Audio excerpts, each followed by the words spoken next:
Hey guys, Zach here. I know it's called football. Let's talk about the Arsenal win. Yeah, we won.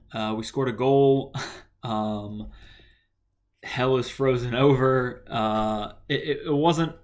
I wouldn't say it was a convincing win. Um, there's quite a lot to talk about, but um, certainly not as convincing as we would have thought. I think a lot of fans expecting a statement win, sort of like what we saw against West Brom, and of course the opposition there at West Brom, not nearly as um, doesn't have the quality nearly the same quality as that Norwich side, and again a Norwich side who does have quality. Um, so they certainly put up a fight. Started the game well, but there's a point now where we start games like this, even against City. I think the first 10 minutes against City in that game, we started well, and it sort of terrifies me at this point because you get 10, 15 minutes of quality and high press and this build up, and then you just drop off. I mean, look what happened against City. It was like 7 minutes of playing well, and after we conceded that first goal, we didn't play well at all after that. And again, you look at the quality of the opposition, Man City and Norwich. Obviously, it's top and bottom, right? It's first and last. Um, but you know, I think there was a stat at one point we had about 60%, 63% of the of possession, and towards the end of the first half, it was almost 50-50, and there was a long stint of play where we couldn't really touch the ball, and Norwich seemed to be passing it around and getting around all of our players and really causing havoc. I think we were lucky not to concede in that first half.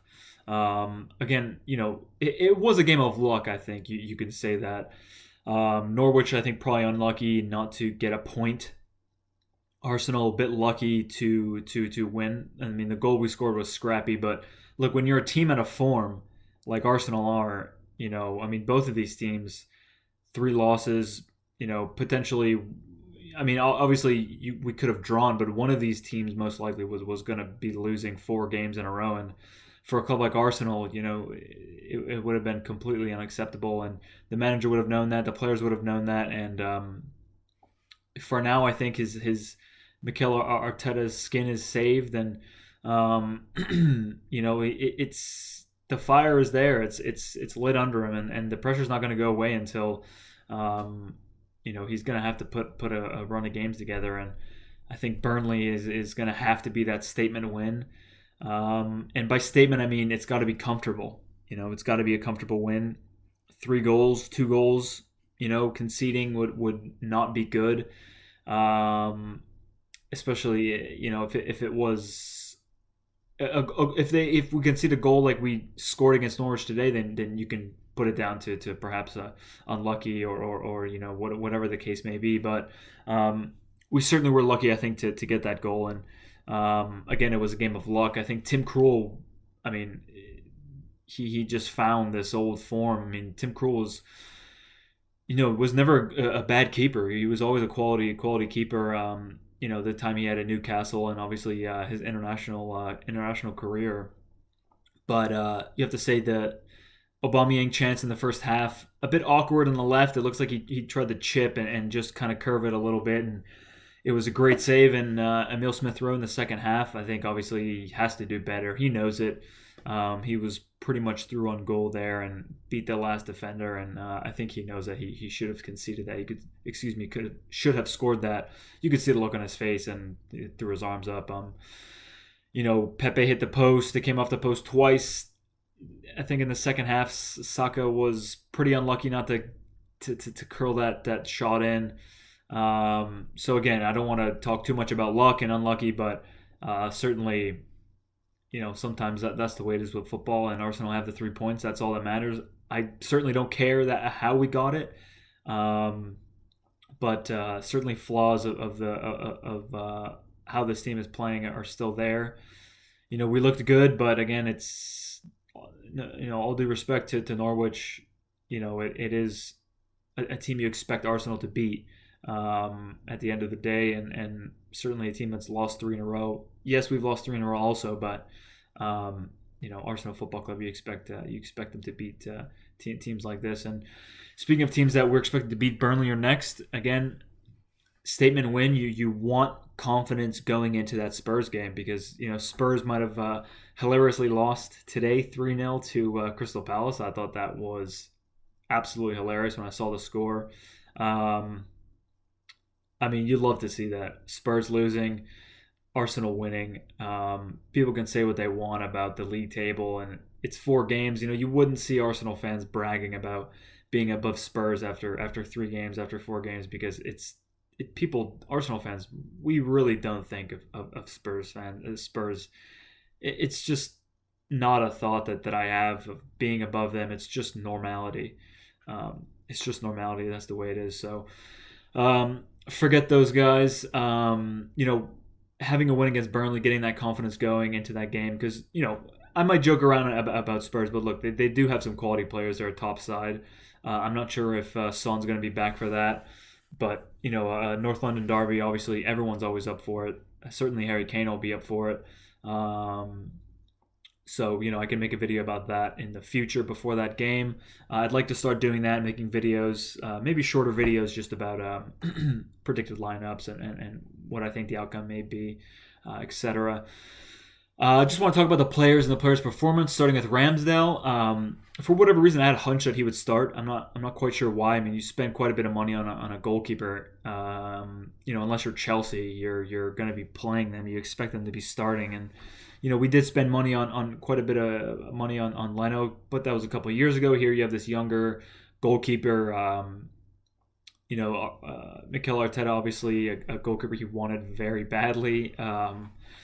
He got him, and the 2 games he's played, he looks great between the sticks, man. The confidence he has, just having the ball at his feet, the way he turns and moves, and the players, the defenders, they seem much more confident to give him the ball. It seems very safe when he's got the ball at his feet. And again, the way he commands the box, it's why I was so critical of, the reason why we let Emi Martinez go. I was so critical of it, and still, I just don't think it was the right decision. I understand it when it's business. You didn't have an offer for Leno, 20 million here. You have an offer for 20 million to sell a player, and maybe you're thinking about where that money can go next year. And I understand it's business, but still for me, it was the wrong decision. But look, I like Leno, man. He's a good goalkeeper, but I think if Ramsdale played this game, then certainly he should be now starting in the Premier League. And it was a big decision to make, because there is no Europe. There's no Europa League to play. And, Ramsdale played in that Carabao Cup game. So I'm not sure if Leno's going to be the cup keeper now, Carabao Cup and FA Cup, of course. But I would like to see Ramsdale start in the Premier League moving forward. I just feel a lot better with him there, and he fits the system better, the way the manager wants to play, and it's obvious why he went after him. It's 2 games,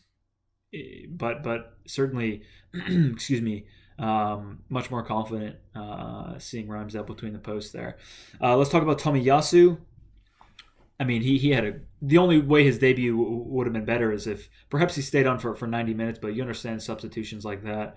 But that goal, the way he contorted his body to get a shot off on the volley there, and I remember seeing it and just, oh my God, I thought it was so close to going in, and I was so happy to see how well he played, man. Everyone loves him already. You can tell the fans love him, and he's quick, he's fast, he's determined, just a proper defender. And I wouldn't be shocked to see him maybe play a little center back, or if Arteta wants to do 3 at the back. Certainly he seems like he would be brilliant there. He's quick, quick enough. So if you had that right wing back, whoever it may be, Cedric or Maitland-Niles perhaps, and they get beat, then this is a guy who could most likely chase down that player, or at least put the pressure on enough for that right wing back to recover. So yeah, super happy for him, man. Great debut. Ben White, massive improvement from the game against Brentford, and you could put whatever that is. Maybe the home crowd behind him, he felt better, or we don't really know what was going on. Obviously, he didn't have the best of games against Brentford. Got beat in the air. He kind of got almost ridiculed the entire game. But look, this game, massive improvement. I mean, he won almost every header. The way he passed the ball, again, you can see now things kind of coming together, and why we spent 50 million on this player. Again, another guy who's confident on the ball. I remember him having it, and I think it was Pookie who was going to close him down, and just a little shimmy, drop of the shoulder, right in front of the goal, right in front of Ramsdale, and confident as ever. And one move, he beat him, and calmly, started pushing up the field. And I remember seeing that. I wasn't clenching, I wasn't like when you used to see Mustafi with the ball, or Socrates on the ball like that, and you used to just get anxious. And the same goes for Leno, actually. And I'm not trying to come after any players or anything like that. I'm just trying to make a comparison and just trying to make a point of it's refreshing to see a ball playing center back like Ben White, and I'm happy for him, man. It's going to build confidence for him moving forward. The partnership with Gabriel, again, really great to see him come back. The two center backs everyone wanted to see. That's the partnership we want moving forward. Certainly our two strongest center backs. That partnership. Look, everything seems to be coming together. I'm not going to get ahead of myself or anything like that. Yes, I'm quite an optimistic guy, but I'm not really expecting anything. This is a team who's out of form. So we'll have to see where things go from there. But again, White, Gabriel, I thought they did very well together. Again, that last tackle from Gabriel towards the end of the game, I mean, it saved us, 2 points, yeah, just overall, I'm happy to see those two do well. Tierney, classic game from Tierney, just bombing up the side and causing havoc over there, putting in good crosses. That's what we expect, and for once, it was nice to see that wasn't the only attacking threat. There was a big presence in that midfield. Odegaard doing his thing. Sambi Lokonga, again, great game from him, and of course Ainsley Maitland-Niles did, I thought, pretty well in the midfield. That little chip over the defenders to Aubameyang in the first half. I mean, he did end up going to right back after that substitution from Tomiyasu, and Thomas Partey came on. Look, it's nice to have these players who are versatile, and hopefully the arguments and all that stuff is behind them now, and it seemed like he's smash things out with the manager, and hopefully he can play in that position. If he can play there, then for me, Mohamed Elneny he's just got to fall further down the pecking order. I mean, if you can play Ainsley Maitland-Niles, and he looked impressive, and that's the type of opposition, the kind of quality you would expect to see in the games like the Carabao Cup games and these FA Cup games where you're not quite at the Premier League level, or so. Look, for me, I would keep playing him there.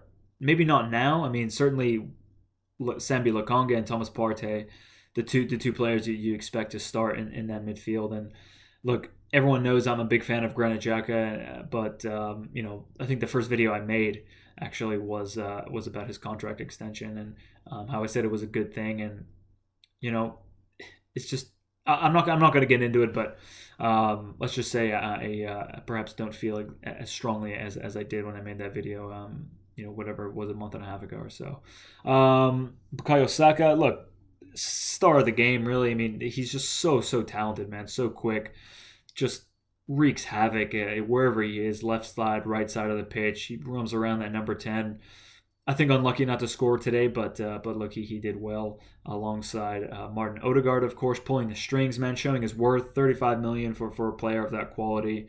When he came here on loan, I was so excited to see him in an Arsenal shirt, and the rumors saying, Ancelotti, there's a new manager, and Zidane didn't like him, but if they got a new manager in, most likely he would be staying there at Real Madrid. And look, I'm happy he's here, man. He's done so well since he's been here, even on the loan spell, and I'm glad that it's obvious that he loves the club, and he's got big ambitions, man. He's a top quality player.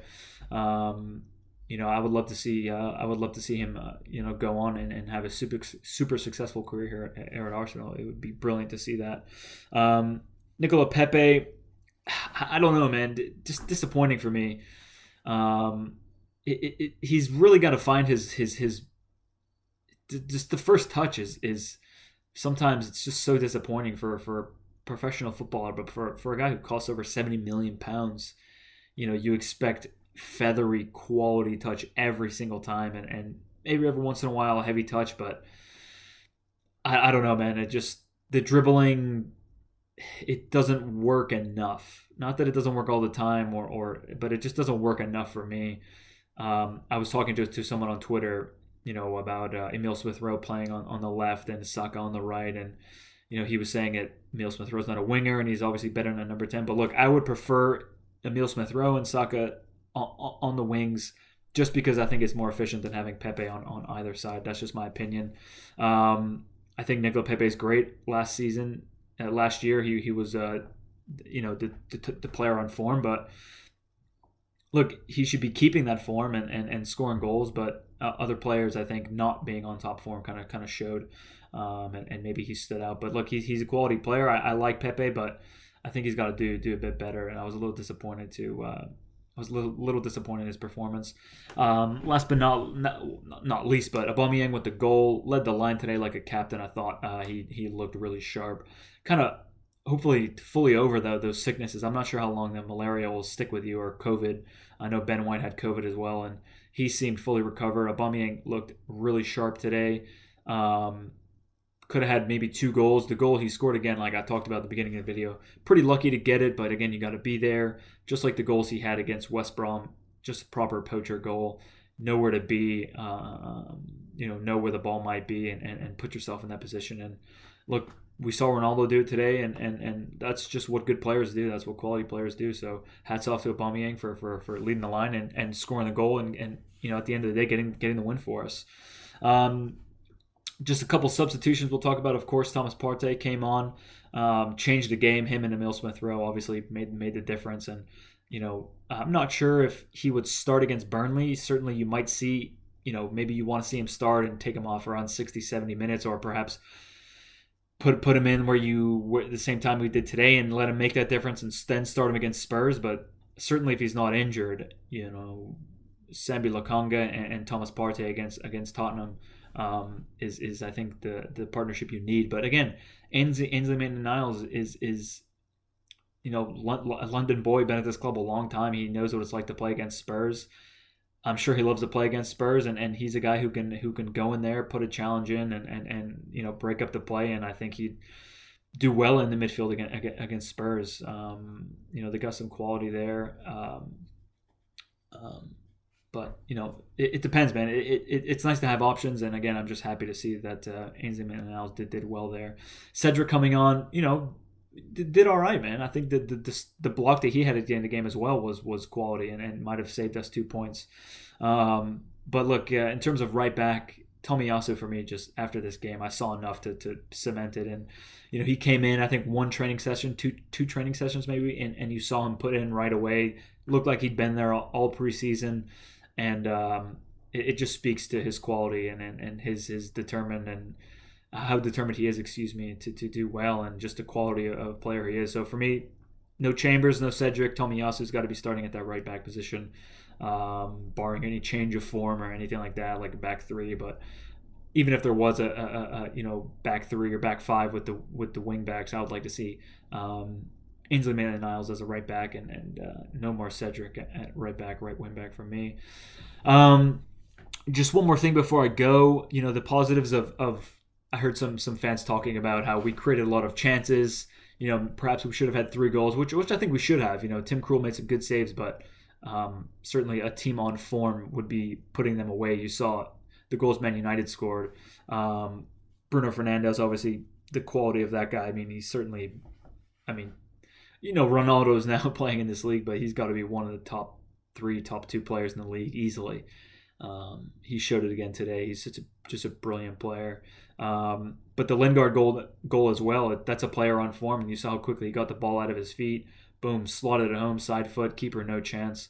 And that's what we need is clinical finishing. And, you expect a team like Arsenal out of form, maybe they were always going to miss those chances, but the chances are being created, which is the important thing.